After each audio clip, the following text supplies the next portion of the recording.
Grainger County hosted its 20th annual Tomato Festival July 27th through 29th at Rutledge Elementary and Middle School.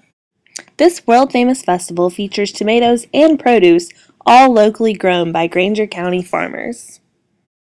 Jamie Stratton of Stratton Farms has been growing and selling tomatoes for more than 30 years with her husband. She explains just what makes Grainger County tomatoes the best in the world. A lot of people say it's the soil, but it's actually the variety that you grow, and then you just have to make sure you fertilize it and water it. And you don't want too much water, because if you get too much water, the tomatoes are like water bags, and they soak up all the water. So, For the Strattons, like many Grainger County farmers, this is more than just a way to make a living. This is a way of life.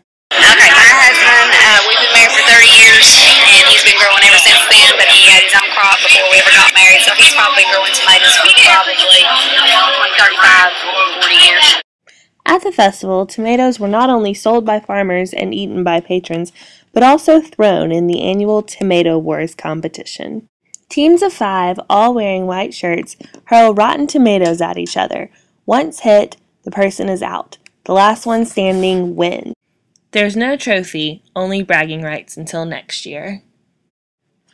Thousands of people endured the heat and attended the festival for not only the world-famous tomatoes and produce, but for other homemade goods, such as homemade ice cream,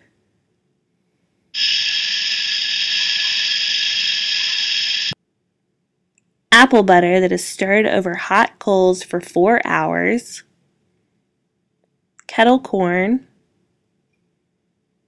fried green tomatoes, and other fried festival staples.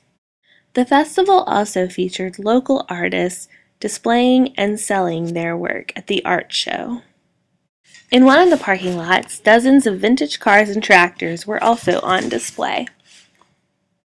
Even Civil War reenactors were present, teaching guests history on Confederate state flags. The war ended, battle flags were turned in, but national flags were not. When Jefferson Davis never succeeded, never gave back the Confederate States of America. And, like every good festival, music was played by groups of all ages throughout the entire weekend.